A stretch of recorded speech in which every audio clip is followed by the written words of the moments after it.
Muito boa tarde a todos, bem-vindo a este webinar final deste grande ciclo de webinars que temos estado a realizar entre Portugal e o Brasil.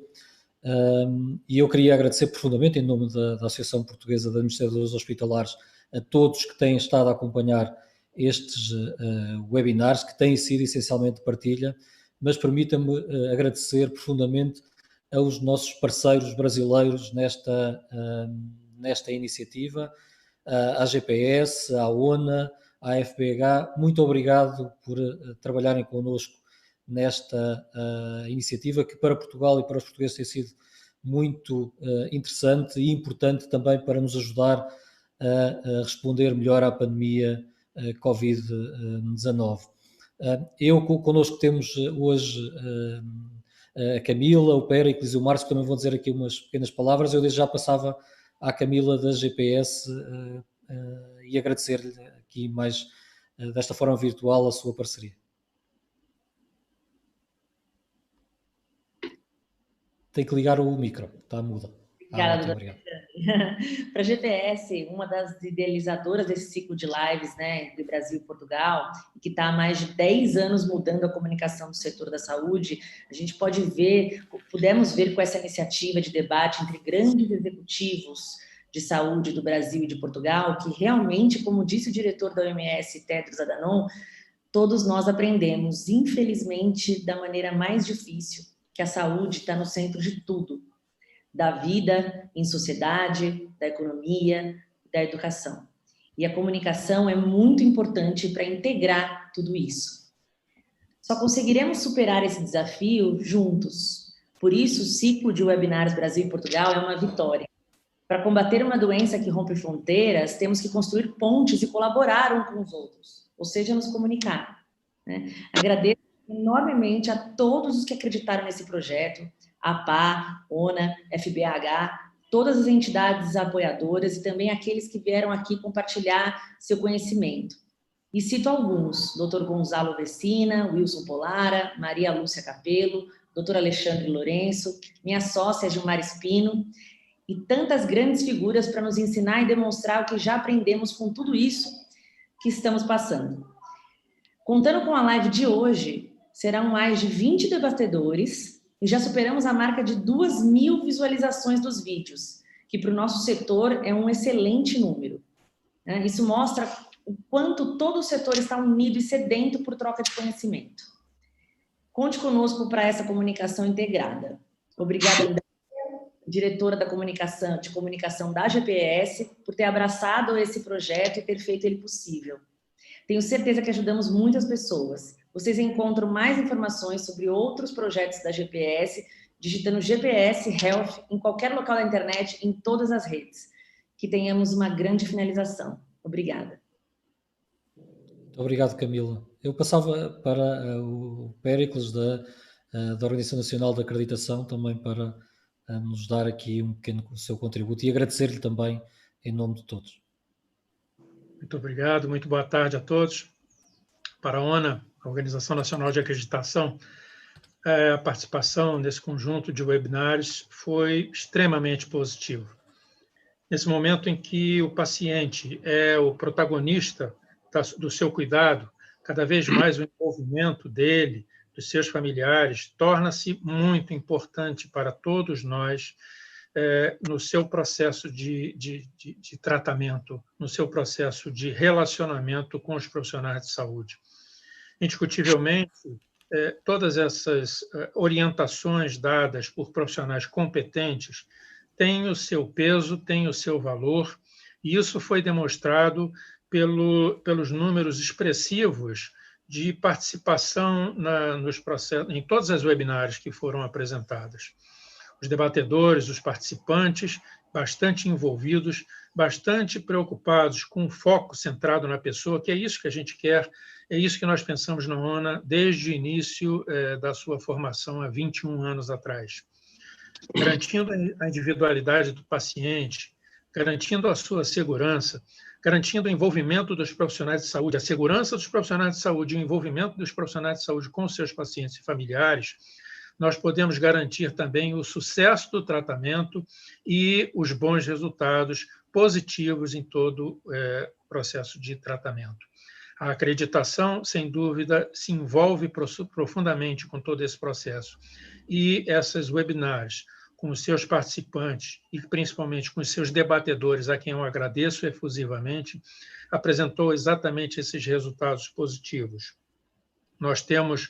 Vamos continuar com tudo isso. Eu espero que essa experiência se reproduza por vários outros webinars, com os mesmos, eu tenho certeza, com os mesmos resultados positivos. Quaisquer informações a mais a respeito também da mesma forma, caso queiram, basta acessar ona.org.br. Estamos à inteira disposição de todos vocês e vamos continuar juntos. Existe uma frasezinha, né? O hashtag estamos juntos, então continuaremos juntos sempre em todo esse processo. Muito obrigado a todos. Muito obrigado, Péricles. Certamente estaremos e tenho a expectativa que brevemente possamos realmente estar fisicamente juntos. Eu passava ao Márcio, nosso congênere da Federação Brasileira de Administradores Hospitalares. Muito obrigado, Alexandre. Boa tarde a todos. Este realmente é um momento de reconhecer o grande sucesso dessa série de webinars, tanto que estamos realizando esta edição extra, que é a 7ª webinar. Foi realmente uma troca de experiência muito valiosa, que esperamos ter colaborado com os esforços no combate ao coronavírus. Nesse momento, quero deixar os agradecimentos da FBH a todos os envolvidos na realização deste evento. A equipe operacional da FBH, da APA, da GPS e da ONA. Aos palestrantes e mediadores, o nosso respeito e admiração pela disponibilidade e pelo conhecimento disseminado. Ao patrocinador Imparte Saúde, parceiro e associado da FBH, por acreditar no sucesso desse evento. E aos nossos apoiadores institucionais da FBH pela divulgação, a BDEH, a Medical Fair Brasil, a Hospitalar e a SARRE. E finalizando ao público que nos assistiu e está prestigiando hoje também o nosso evento e dedicando seu tempo, contribuindo com perguntas e colocações sempre pertinentes. A FBH, que completa 50 anos em 2021, sente-se honrada em propiciar a união de todas as instituições da cadeia produtiva da saúde, neste momento desafiador em que enfrentamos grandes dificuldades com a pandemia. Obrigado e um grande abraço a todos e colocamos à disposição o canal da FBH no YouTube. Para quem quiser, pode assistir a todos os webinars até agora realizados e este, inclusive. Muito obrigado, sucesso. Muito obrigado, Márcio. Para nós tem sido muito importante realmente esta parceria. Eu devo dar nota que a Federação Brasileira de Administradores Hospitalares é a nossa irmã mais velha. Nós completamos 40 anos em 2021. A Federação Brasileira completa os seus 50 anos. E certamente temos a expectativa de poder estar juntos em fazer estas comemorações também em conjunto entre os dois países. Estamos à disposição. Muito obrigado, Márcio.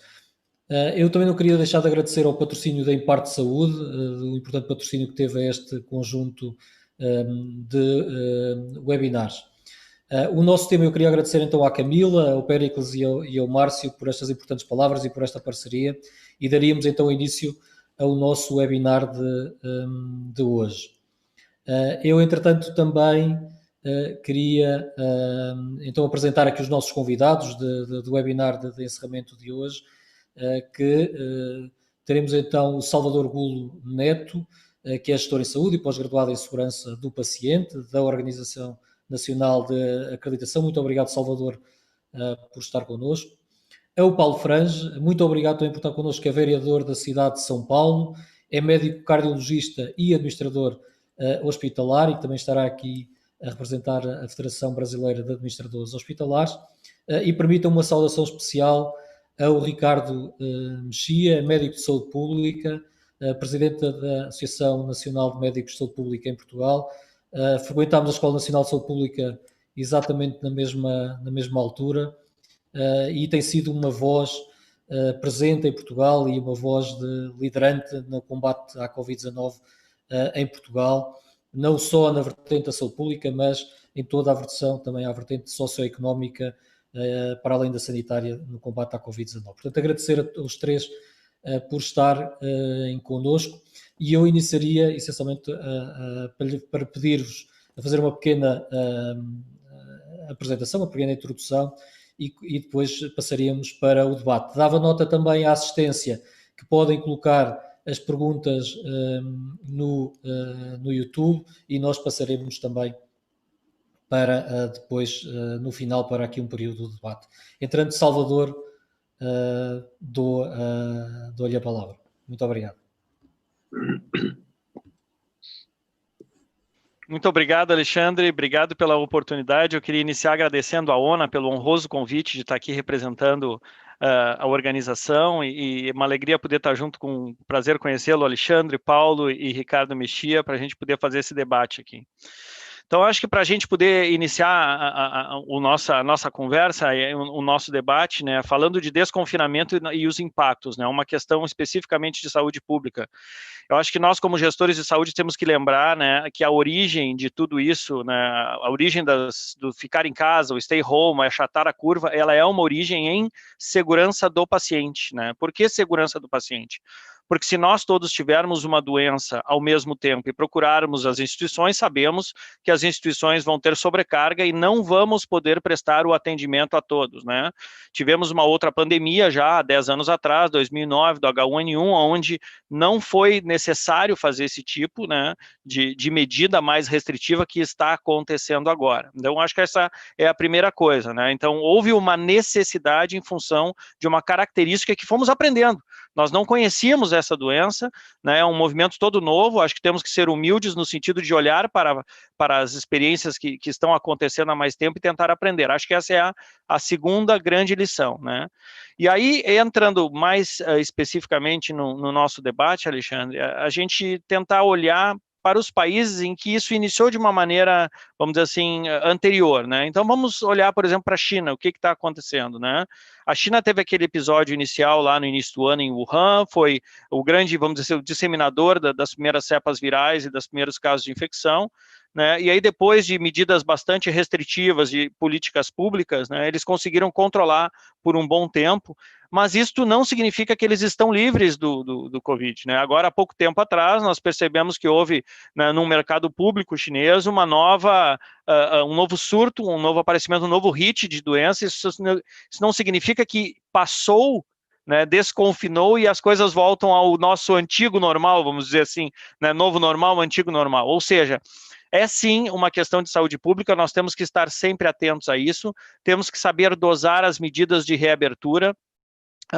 É óbvio que temos que olhar as questões econômicas, temos que olhar as questões humanas, né? É muito difícil, nós somos seres humanos, nós precisamos de contato com outras pessoas, nós precisamos nos relacionar, é muito difícil essa questão restritiva de estar dentro, mas sim, é uma questão de saúde pública, e nós como gestores, e em especial os gestores públicos que fazem as definições de saúde pública, temos aqui o Dr. Paulo Frange, que é um gestor público super engajado na causa, né? Nós temos que ter esse cuidado de saber o momento de fazer as coisas, né? Quando a gente pode flexibilizar, o quanto flexibilizar ou não, né?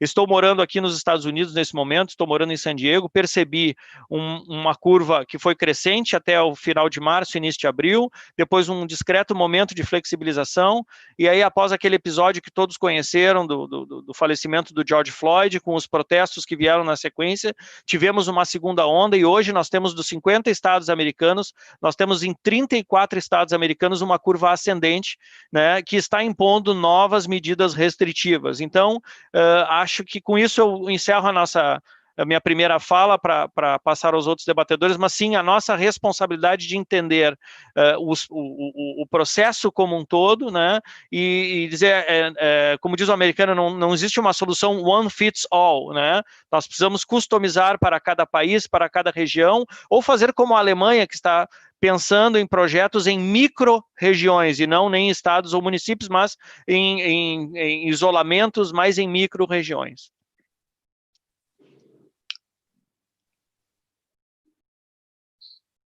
Muito obrigado, Salvador. Muito obrigado pelas palavras e, naturalmente, eu creio que é já aqui uma lição que já podemos aprender um pouco do aprendizado que fizemos ao longo destes últimos meses. É realmente de não existirem soluções perfeitas e realmente ter que desenhar soluções a cada região e a cada circunstância. Eu creio que o Paulo Franges tem uma experiência extraordinária também na cidade de São Paulo, que devo dar nota que é da dimensão de Portugal, portanto, ou maior ainda um pouco que Portugal, mas como vereador municipal tem tido aqui uma experiência e um papel muito importante na liderança deste processo nesta importante cidade brasileira. Bom, principalmente eu quero agradecer a oportunidade, é realmente uma oportunidade que nós não podemos perder no momento desse em que o mundo todo está caminhando para essa flexibilização de retorno às atividades. Aqui em São Paulo, quando tudo começou, logo depois de tudo que aconteceu na China, havia uma semelhança entre Wuhan e a cidade de São Paulo. 11 milhões de habitantes por lá, 12 milhões por aqui, cidades parecidas, cidades extremamente ativas do ponto de vista econômico, muita mobilidade urbana, e não foi diferente. O impacto em São Paulo, nós fomos epicentro dessa situação por um período, mas a resposta foi muito rápida aqui. Só para você ter uma ideia, nós não começamos nada em março. 10 de janeiro, a Secretaria Municipal de Saúde já estava treinando os profissionais de saúde no sentido de compreender a doença e no sentido de buscar o atendimento. Então, desde 10 de janeiro, nós temos as datas marcadas na Secretaria de Saúde dessas reuniões e da ampliação do conhecimento dentro da rede. Uma rede muito grande, e foi um desafio muito grande, porque nós colocamos à prova o Sistema Único de Saúde. Com 31 anos, é a primeira vez que ele é colocado à prova para valer. E acho que a resposta do Brasil foi muito grande e ela é exatamente possível de ser avaliada dentro das características de um país onde dos 5.570 municípios, 2.000 municípios têm menos de 15 mil habitantes sem nenhuma cama hospitalar.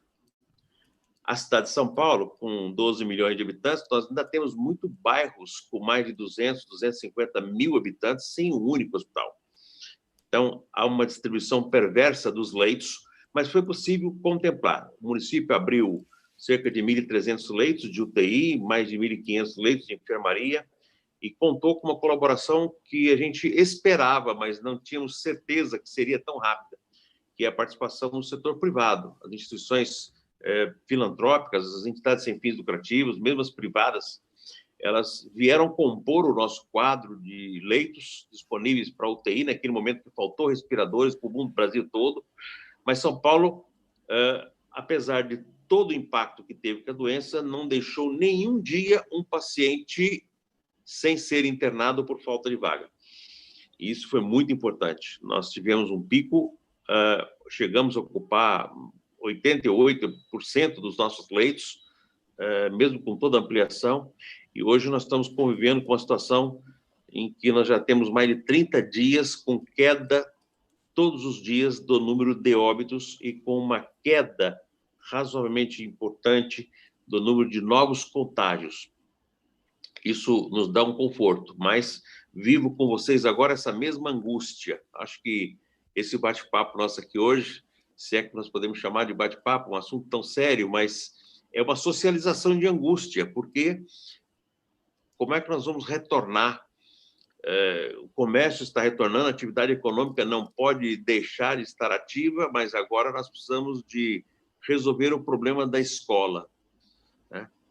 Na cidade de São Paulo, nós temos 350 mil crianças em creches, e no ensino infantil, nós somamos mais 750 mil, ou seja, somando tudo, 1.100.000 crianças até 11, 12 anos. Como é que nós vamos tratar esse assunto? O município tomou uma decisão, não vai ser isolado. O projeto já chegou na Câmara e o prefeito quer que ele seja exaustivamente debatido pela Câmara para que a gente possa tomar uma atitude assim que os números forem favoráveis para que a gente possa flexibilizar. E envolve tudo aquilo que o Salvador colocou agora há pouco, não só a questão da segurança, mas a questão social, né? Como é que nós vamos distribuir o uniforme? Nós vamos permitir que compre o uniforme, o material escolar, nós vamos entregar o dinheiro para que o pai compre das casas credenciadas, ao invés de ficar carregando tudo isso por aí. Ou seja, movimentar o mínimo possível e tratar esse assunto dentro de uma gradualidade que a gente não tenha risco de uma segunda onda. Uma segunda onda numa cidade como São Paulo é muito difícil. Nós já desativamos os 2 hospitais de campanha que nós tínhamos e todos os hospitais agora são integrados à própria rede. É um desafio grande para nós. E para a sociedade, eu diria para vocês que hoje a sociedade vive à sombra do medo. Porque, como colocou muito bem no início, a fala foi muito especial quando lembra da comunicação. Né? A saúde sempre se comunica mal com a sociedade.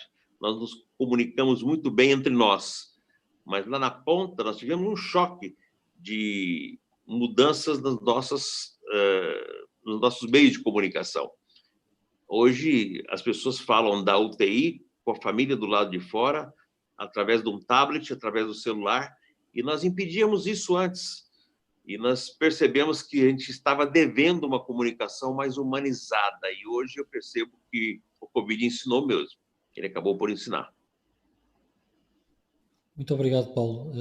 Essa experiência da autarquia, esta necessidade de balanceamento entre a questão saúde e a questão económica é realmente muito importante. E eu acho que vamos ter a oportunidade de continuar a discutir até esta questão do retorno à escola, que se vai colocar tanto no Brasil como em Portugal. Dar nota que em Portugal estamos ainda em férias escolares e está agora na fase de planeamento de como é que vai decorrer o reinício do ano letivo em setembro. Ricardo, o Ricardo tem sido muito ativo em Portugal, aliás, nesta vertente de comunicação com a população em geral, para explicar o que é a Covid e as medidas Covid. Nesta matéria do desconfinamento, eu creio que já existem algumas notas do aprendizado que ocorreu em Portugal. O que é que nos tens a dizer nesta primeira intervenção? Olá a todos, boa tarde aqui em Portugal e bom dia aí no outro lado do Atlântico. Cumprimentar naturalmente as diversas associações que organizam o evento, a GPS, a ONA, a FBAH e naturalmente também um cumprimento especial para a APA e para o Alexandre Lourenço, na medida em que as palavras são generosas e também recíprocas, porque de facto o Alexandre também tem tido um papel importante aqui em Portugal, precisamente, a alertar para algumas situações menos conseguidas que têm ocorrido. E, de facto, eu julgo que Portugal teve aqui uma situação um bocadinho inusitada, no sentido em que, numa fase inicial, tivemos, digamos, a circunstância de sermos afetados um pouco mais tarde que os outros países europeus. E isso, como também já foi dito, foi importantíssimo nós aprendermos com a experiência dos outros. E, portanto, nesse sentido, conseguimos, em Portugal, implementar este cenário de confinamento mais cedo relativamente à entrada da doença no país do que em outros contextos. E, portanto, isso foi importante para nós evitarmos um impacto inicial muito grande. E o tal achatar da curva, em Portugal, apesar de um impacto grande na região norte do país, foi possível. E este achatar da curva tem, naturalmente, como função evitar a sobrecarga do nosso Serviço Nacional de Saúde, o correspondente ao SUS brasileiro, mas tem também outra função, que é a de nos permitir planear o futuro. E, portanto, nós compramos tempo quando promovemos este isolamento. E, portanto, nesse sentido, houve aqui uma janela temporal em que o país esteve, de facto, com medidas muito restritivas, muito abrangentes e que retiveram as pessoas em casa, e isso permitiu, então, o tal achatar da curva e a redução do tal impacto inicial.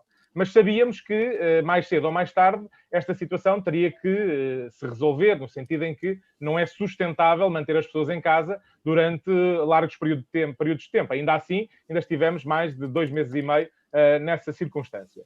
E, portanto, esta retoma, que foi gradual e bem, acabou por ter aqui um fator que correu menos bem, que foi, efetivamente, em termos de planeamento, do dimensionamento dos recursos, de ter a resposta preparada, as coisas não correram tão bem assim. E Portugal passou do cenário de ser elogiado por todos face àquilo que tinha acontecido no início, e bem, para um cenário em que, afinal, já éramos perdoem-me a expressão, o patinho feio não é? Em que éramos até, do ponto de vista europeu, vários dos países vedavam ou dificultavam a chegada de passageiros provenientes de Portugal. E, portanto, eu julgo que aprendemos aqui uma lição dura no sentido em que o planeamento é fundamental. E estamos aqui no seio de administradores hospitalares, naturalmente que o planeamento é uma disciplina fundamental. Mas é fundamental não só na teoria, mas também na prática, não é? E, portanto, eu acho que houve aqui um déficit de planeamento, houve eventualmente um erro de percepção motivado pelo sucesso inicial que tivemos e que depois não permitiu perceber os riscos que íamos enfrentar a seguir.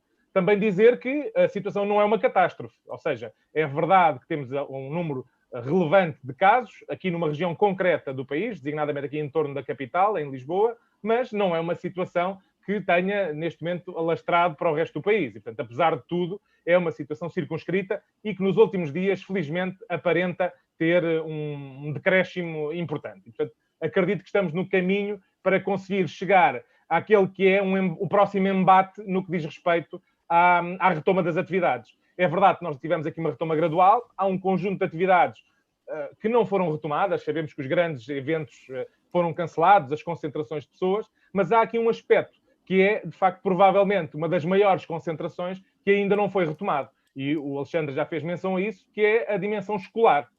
Seja a dimensão escolar na parte pré-escolar, ou seja, as creches, os infantários, as escolas do ensino obrigatório, mas também o ensino superior.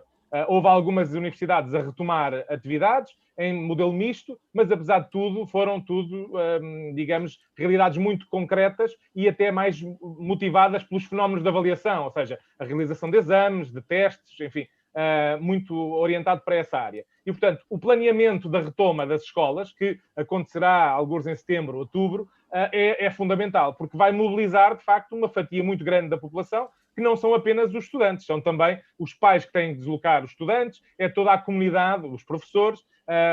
Portanto, tudo isto implica aqui um planeamento importante e que eu julgo que tem aqui duas dimensões-chave.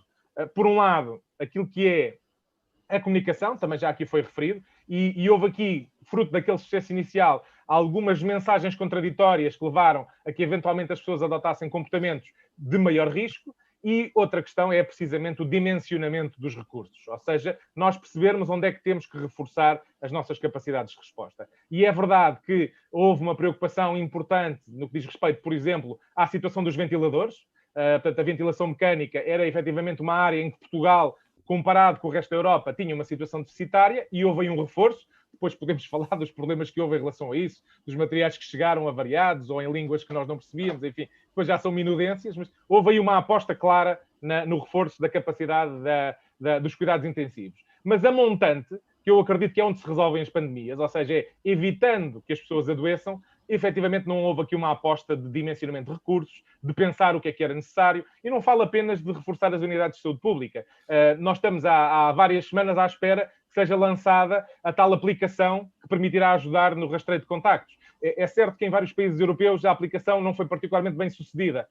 Os exemplos bons não são assim tão numerosos. Temos talvez a Coreia do Sul, temos eventualmente agora a Irlanda, também teve uma boa experiência recente com uma aplicação desse género. Portanto, nós também temos alguma expectativa de ver o que é que poderá ser feito. Mas há aqui uma dimensão de planeamento destes recursos, que inclui quer recursos humanos, quer ferramentas, e uma das lacunas que é inultrapassável em Portugal é o sistema de informação, que é muito frágil, é muito vulnerável. Nós temos assistido, de facto, a grandes dificuldades nesta área e, portanto, todas estas dimensões têm que ter uma resposta. E eu espero que no inverno, que é um inverno que todos esperamos que seja difícil, porque vamos enxertar uma pandemia naquilo que é a habitual epidemia sazonal da gripe, e, portanto, é um inverno difícil. E, portanto, esta questão do planeamento e da comunicação vão ser chave para nós conseguirmos ultrapassar estes períodos da melhor forma. Obrigado, Ricardo. Dar nota que o Brasil está a viver agora no inverno e realmente está a enfrentar esta questão também da gripe sazonal ou porventura poderá atravessar este embate, pelo menos das infecções respiratórias e também da gripe sazonal. Eu queria tentar que a nossa conversa agora também começássemos a segmentar aqui alguns pontos. Eu dava nota essencialmente, começava também pelo Salvador. Outros países, por exemplo, o Ricardo abordou um pouco isto, como a Alemanha, por exemplo, estabeleceram que devia existir um profissional para rastreamento de contactos para 4.000 habitantes. Até há regiões, salvo erro, que já têm um profissional para 2.800 habitantes. Como é que o Salvador está a ver esta matéria, também acompanhar também nos Estados Unidos e no Brasil, esta matéria do rastreio de contactos, do contact tracing? Como é que está a acompanhar esta necessidade para o desconfinamento de termos esta estratégia de rastreio e de isolamento e de teste dos doentes? Perfeito, Alexandre. Obrigado pela tua pergunta, né? Acho que esse talvez seja uma das coisas que a gente está aprendendo agora, porque quando a gente começa a falar de desconfinamento ou flexibilização das regras, né, por vamos dizer assim, um reflexo natural, a gente tende a pensar em limites geográficos que nós fomos treinados. A gente pensa no país, a gente pensa na cidade, a gente pensa no estado. Então, acho que esse é um dos primeiros, vamos dizer assim, paradigmas que devemos quebrar, né? Eu acho que nós temos que nos liberarmos das questões geográficas. Vamos pegar um exemplo, o Brasil, por exemplo. O Brasil é muito grande. E a gente está vivendo momentos bem diferentes no Brasil, né? O Dr. Paulo Franja acabou de relatar para nós a arrefecência da curva, né? Eles têm alguns dias que já tem uma diminuição de casos. Em contrapartida, a região centro-oeste do país, e eu estou falando em região, eu estou falando em me liberar mas eu preciso falar na região. A região centro-oeste e a região sul do país está enfrentando um acréscimo muito importante de casos agora, né? Rio Grande do Sul, Santa Catarina e Paraná está num crescimento muito específico, né? Então, assim, acho que a primeira coisa antes de chegar nisso não podemos nem pensar em qualquer medida de flexibilização social se a gente não tiver aqueles critérios mínimos que é estabilização de casos novos, pelo menos nos últimos 14 dias, ou curva decrescente, né? A segunda coisa é ter pelo menos 20% ou 30% da capacidade instalada de leitos de UTI para poder receber eventualidades de casos novos, né? E também um grande volume disponível de exames, para que a gente possa realmente fazer uma triagem em caso de necessidade de tu ter um hotspot, ter um pico e tu puder fazer uma abordagem mais localizada. Bom, acho que esse vamos dizer assim, fase 1, né? Aí vamos para as regiões e as avaliações específicas, né? Tenho acompanhado a experiência do Rio Grande do Sul e ela tem sido uma experiência que tem me chamado bastante atenção do ponto de vista técnico, porque o governador do Rio Grande do Sul, ele propôs uma forma de divisão geográfica que é muito baseada pela concentração de população e dos casos e da disponibilidade de leito do que necessariamente a cidade. As cidades, elas estão incluídas nessas regiões. Então, acho que esta é uma tendência, Alexandre, que nós devemos seguir, né, de fazer um mapeamento dos pontos aonde a gente possa ter risco maior, né, nessas regiões, e aí fazer as medidas pontualmente na região A, B ou C, independente da cidade que se trata, do estado ou do país, mas tratar situações diferentes com medidas diferentes, né?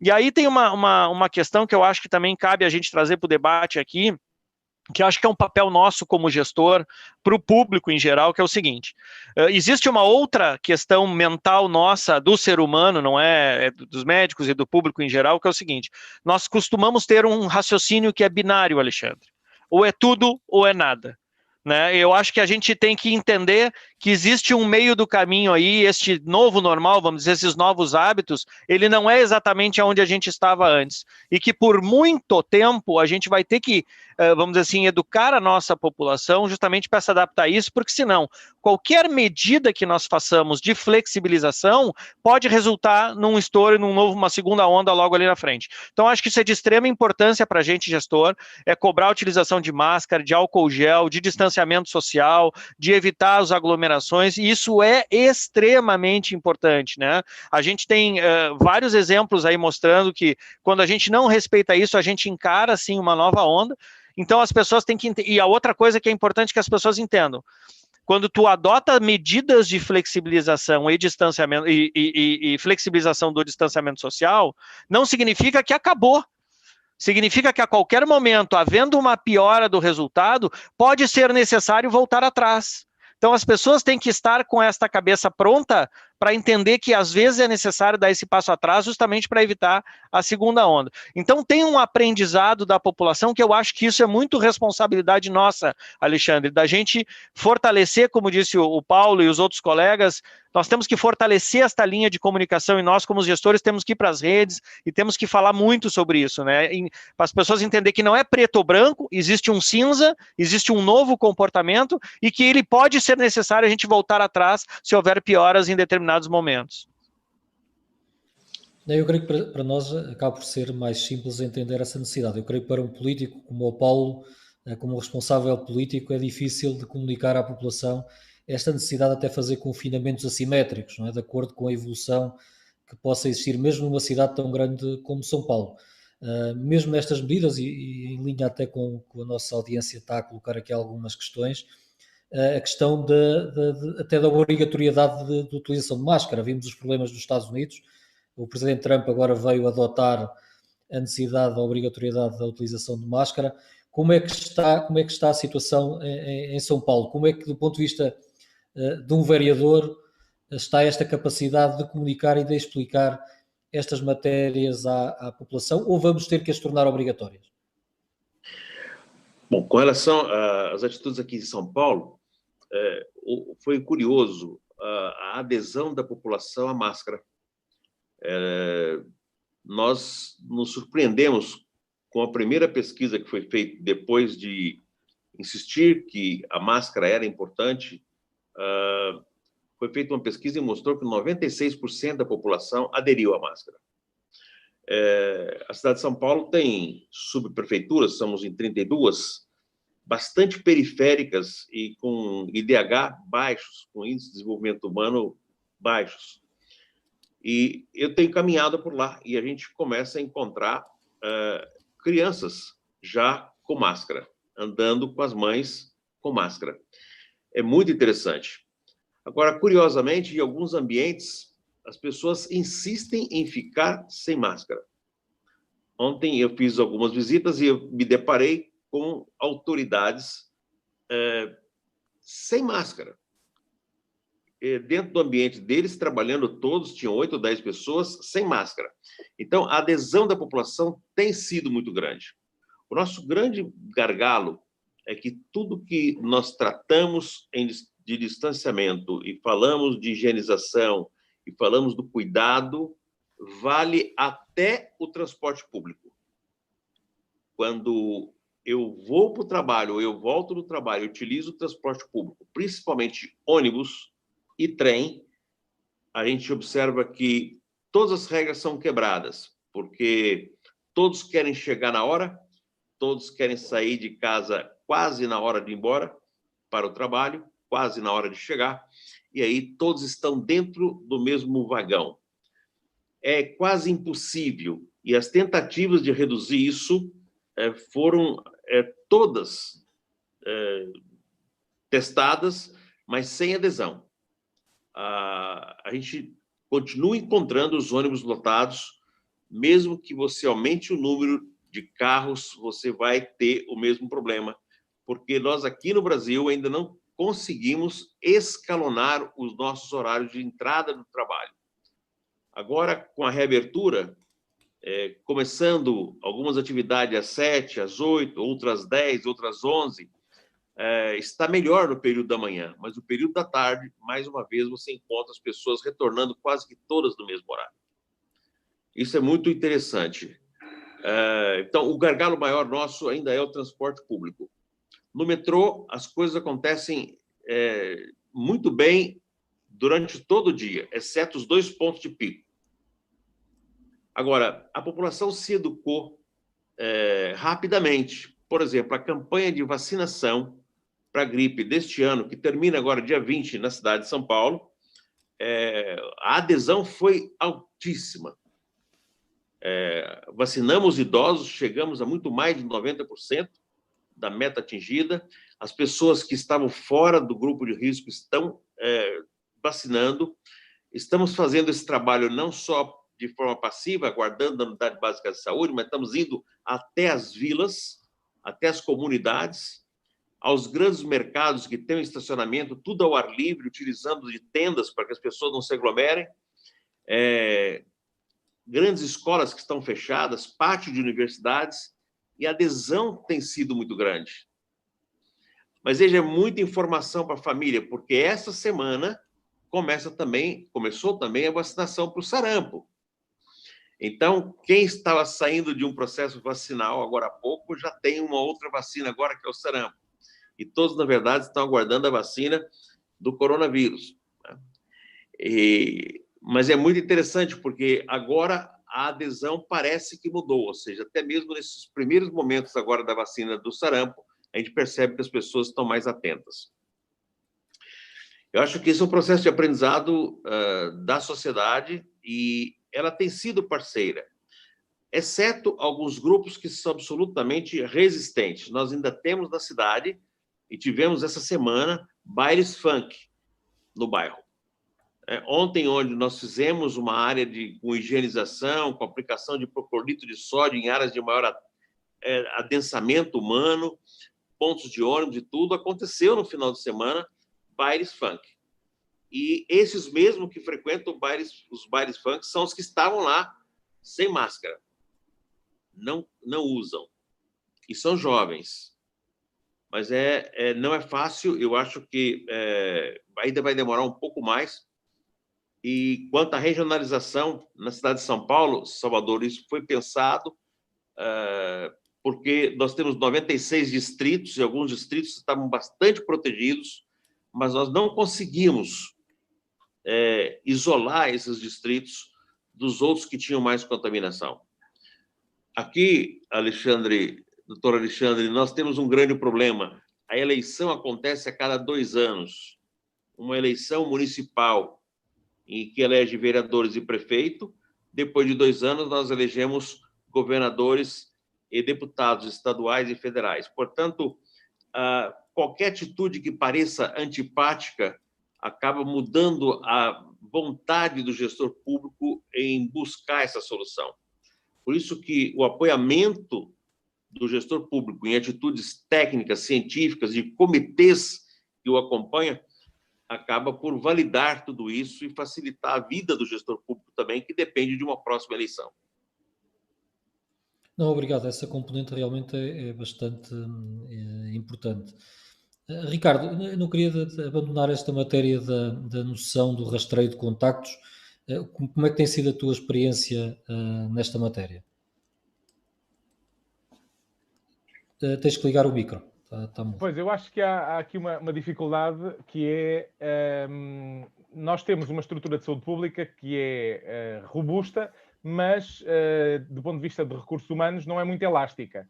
E, portanto, perante um aumento da procura, e particularmente um aumento de procura regional, nós não temos capacidade de expandir assim tão facilmente a nossa capacidade de resposta.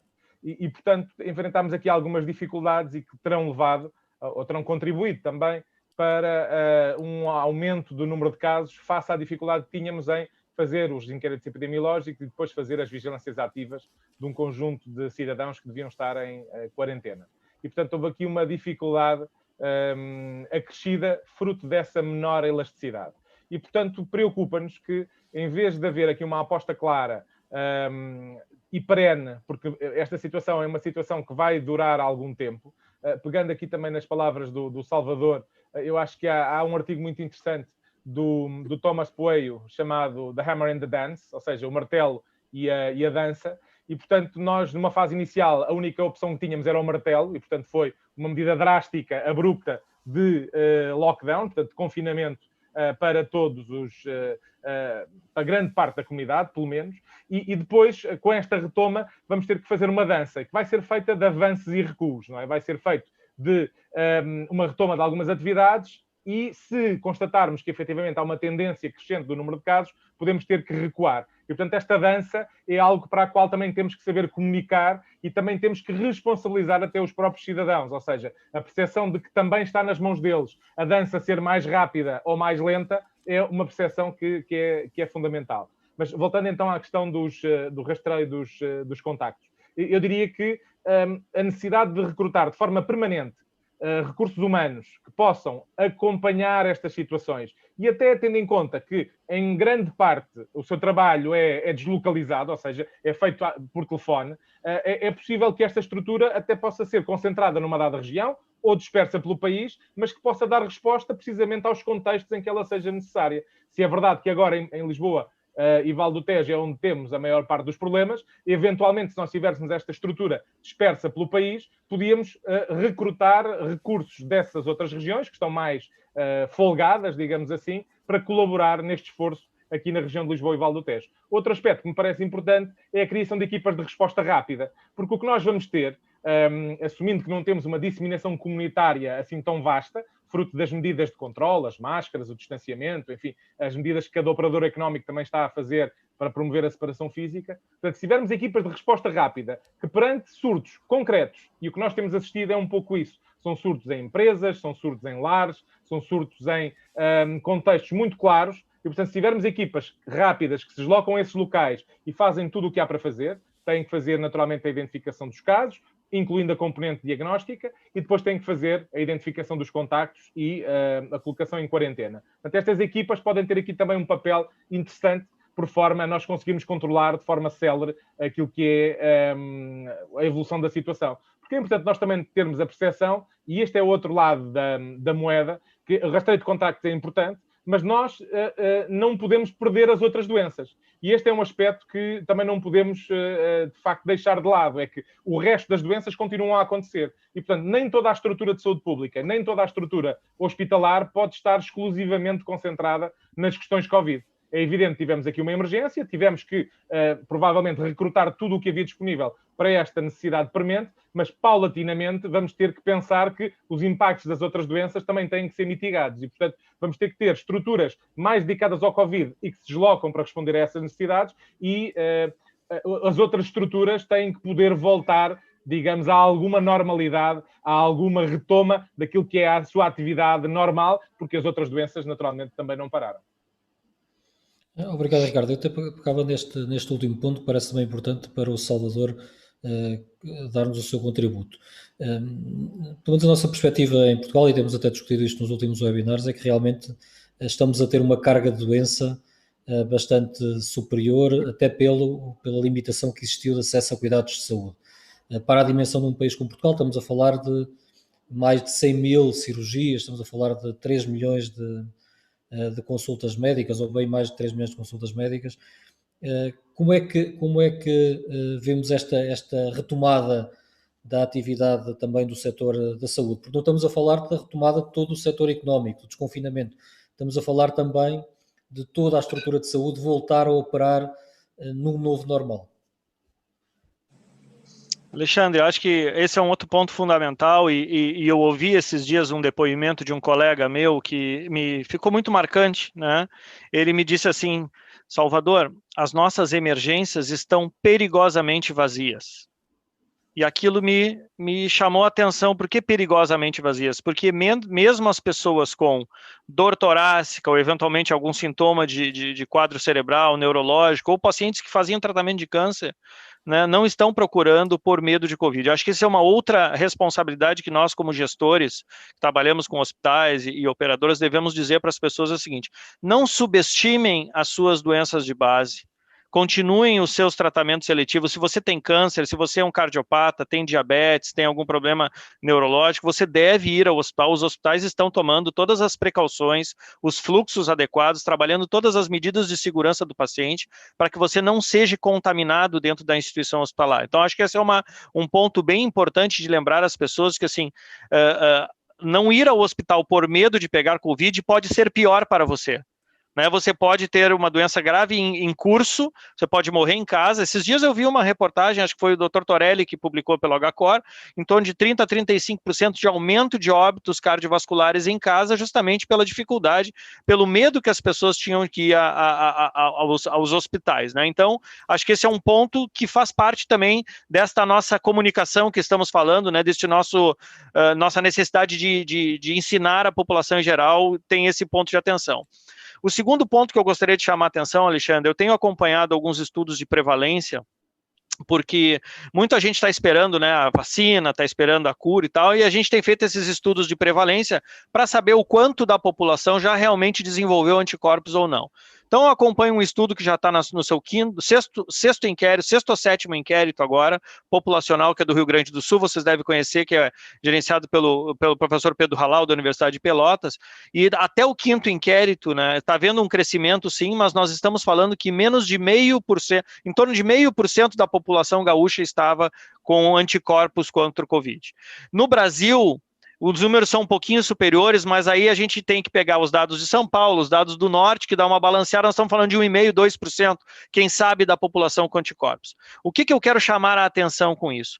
É de que isso vai demorar um tempo para que a gente saia dessa situação. Se a gente considerar que a resolução de uma pandemia só vai acontecer quando mais de 50%, 60% da população estiver exposta e tiver o anticorpo desenvolvido, né, nós estamos falando de um bom tempo. Então, a gente tem que ter, sim, este aprendizado. Eu vou sublinhar isso de novo, né, de que a vida tem que voltar ao normal, né, Alexandre? Ou pelo menos este novo normal. Nós temos que aprender a isso, né, a preocupação do Paulo Franja. Agora, as crianças precisam voltar para a escola, gente. Os pais precisam trabalhar. Como é que nós vamos fazer isso, né?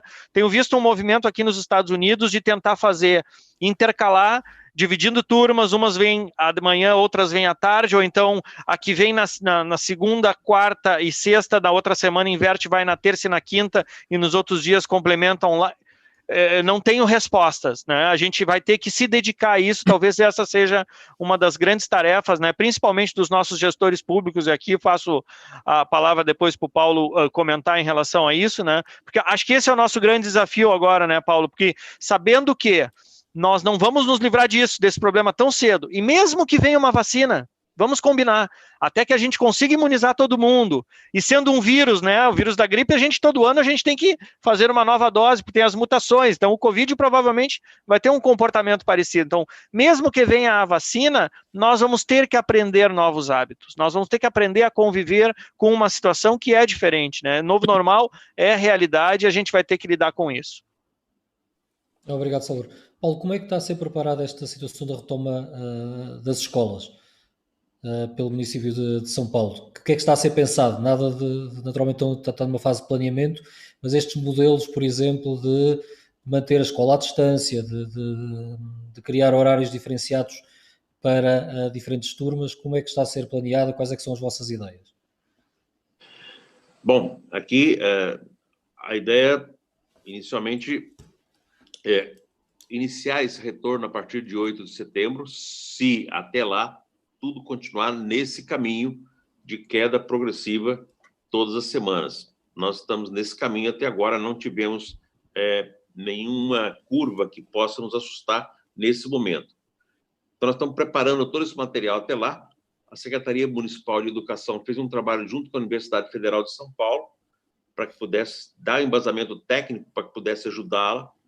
E, inicialmente, a ideia é, primeiro, salvar o ano letivo de 2020, né? Porque as crianças que estão na fase final da educação infantil fundamental, ela tem este ano o último ano.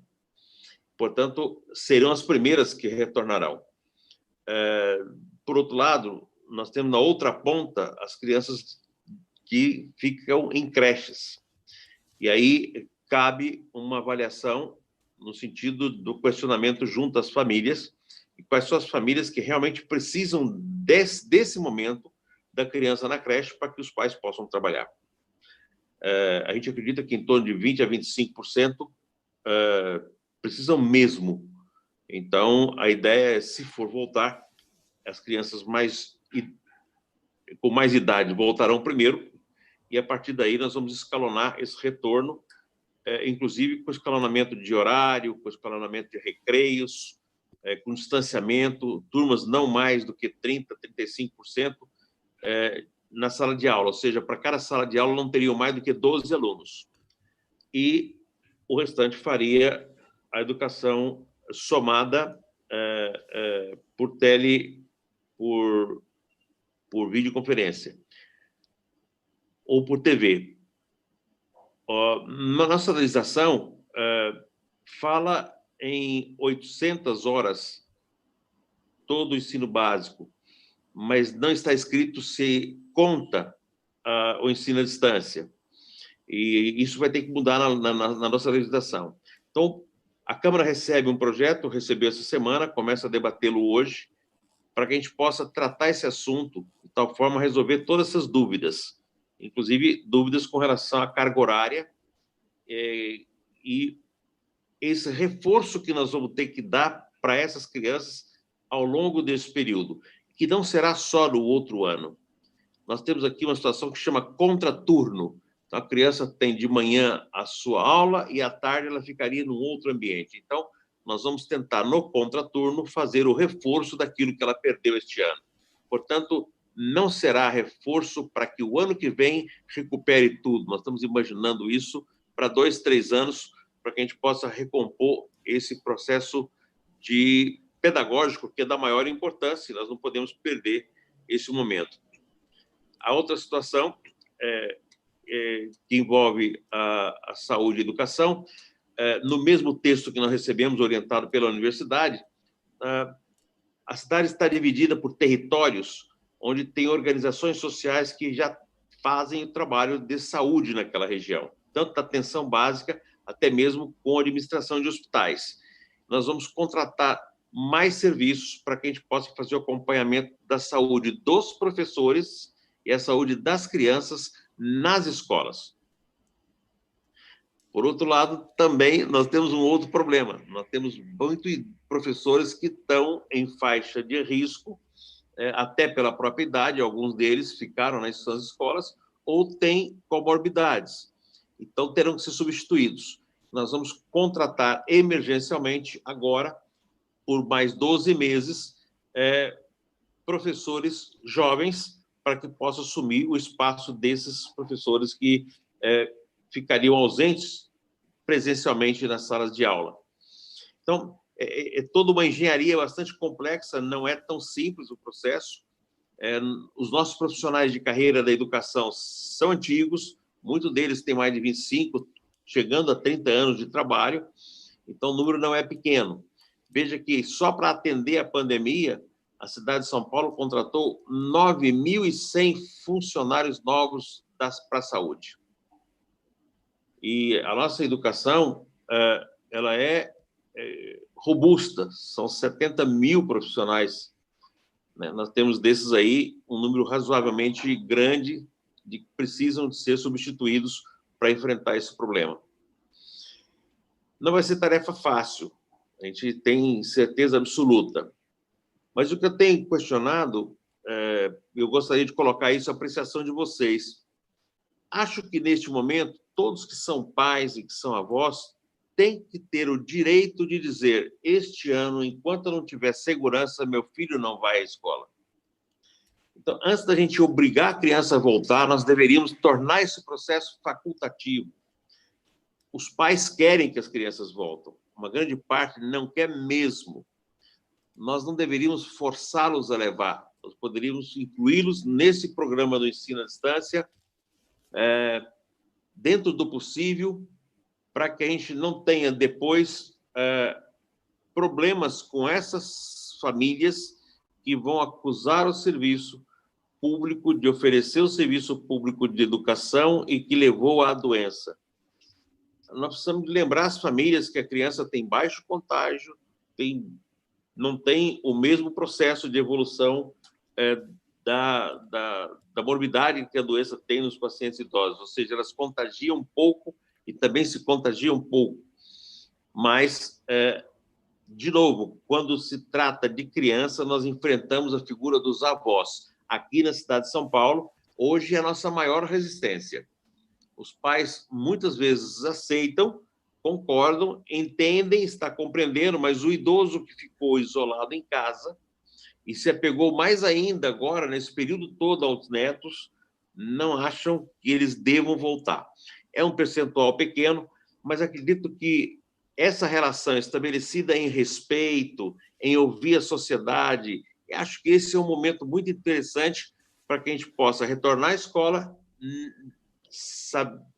voltar a chamar a atenção para a importância do processo pedagógico na vida dessas crianças, mas não obrigá-los a qualquer custo.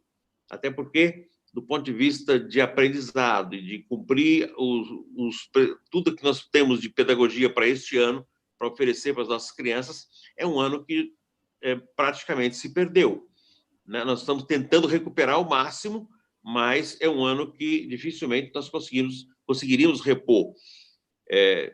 Em termos de material escolar, eles receberam em casa todo o material. Mas, se você pergunta, eles aprenderam, com certeza não aprenderam do mesmo jeito. Nada substitui a escola, né? Enfim, é um desafio muito grande. Nós estamos aí ansiosos e com expectativa muito grande de que a gente possa compor isso com a sociedade.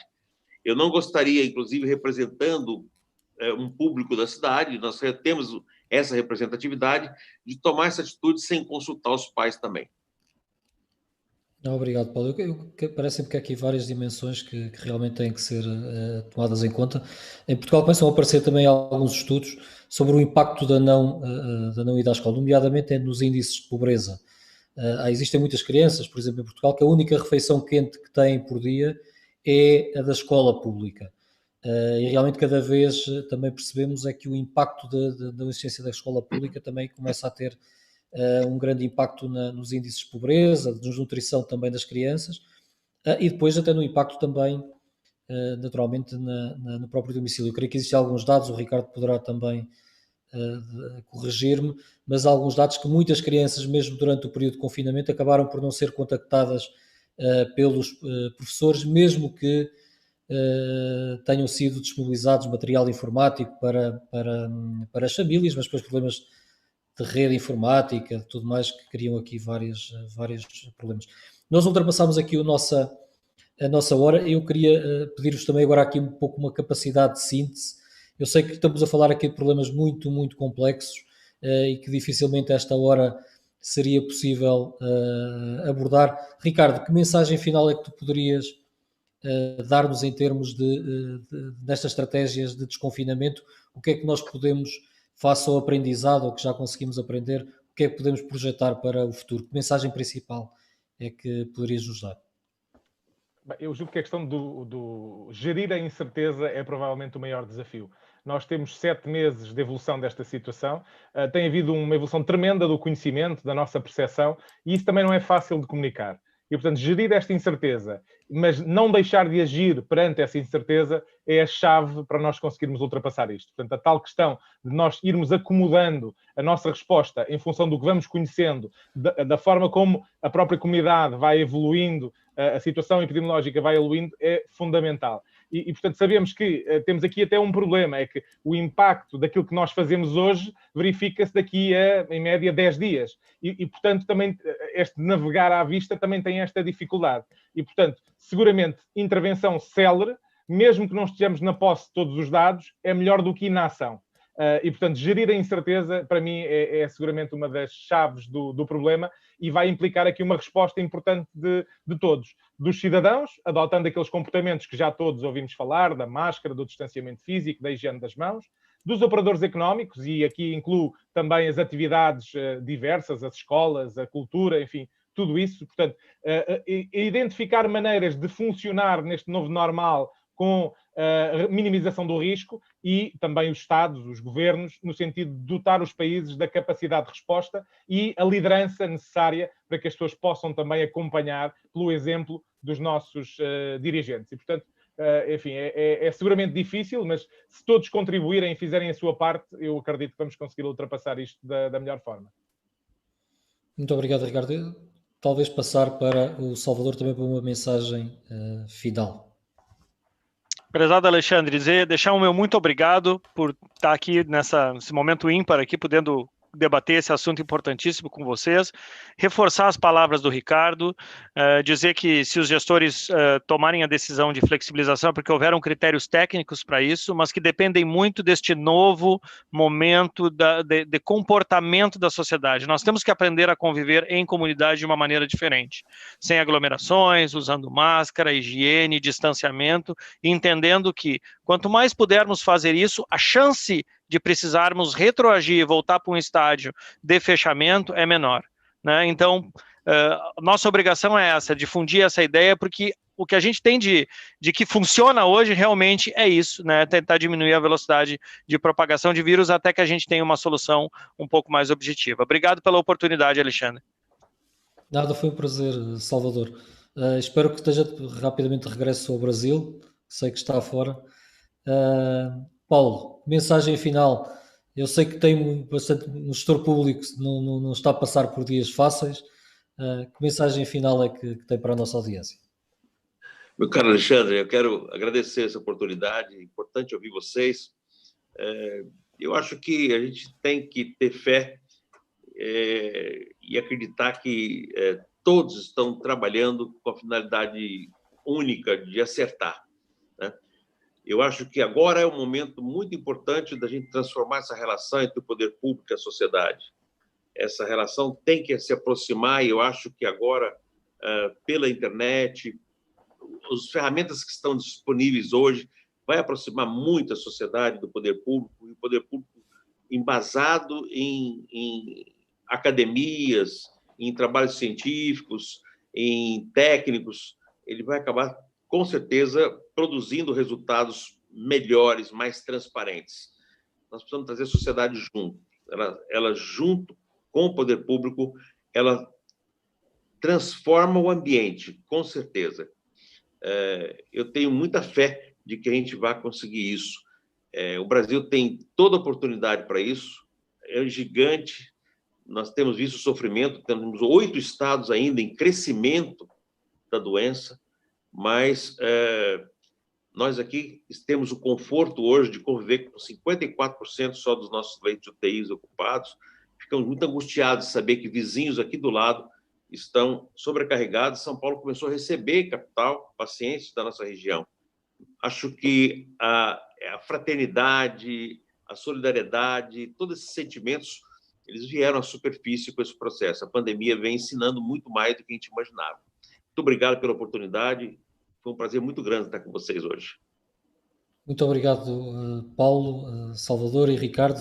Para mim foi uma honra poder moderar este bate-papo. Eu creio que realmente para a nossa audiência foi bastante importante. Para mim foi, pelo menos, aprendi bastante convosco.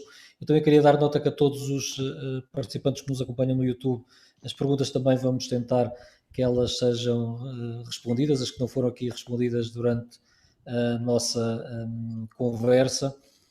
Eu queria, certamente estas parcerias vão se manter, esta parceria essencialmente entre a Associação Portuguesa de Administradores Hospitalares, a Organização Nacional de Acreditação, a Federação Brasileira de Administradores Hospitalares e a GPS vai se manter para o futuro. Eu estou certo que saberemos em conjunto, e nesta ideia até que o Paulo falou de mais participação, de mais discussão, saberemos certamente encontrar melhores soluções para o futuro, e para isso é preciso estarmos juntos.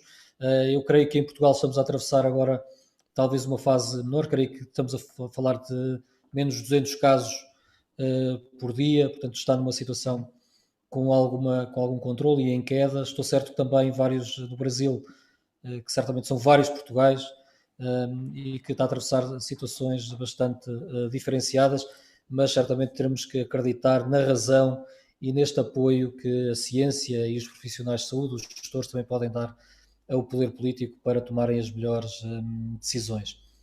Eu também queria agradecer ao patrocínio da Imparte Saúde por nos apoiar neste ciclo de webinars, e principalmente a todos os nossos participantes que têm estado a assistir a estas sessões ao vivo, ou também em forma gravada no YouTube da ONA, no YouTube da FBH e também no YouTube da APAU, também no Facebook também da APA. A todos muito obrigado, e principalmente à excelência dos conteúdos e dos nossos comentadores durante estes webinars. Muito obrigado e até à próxima. Fiquem bem. Muito obrigado.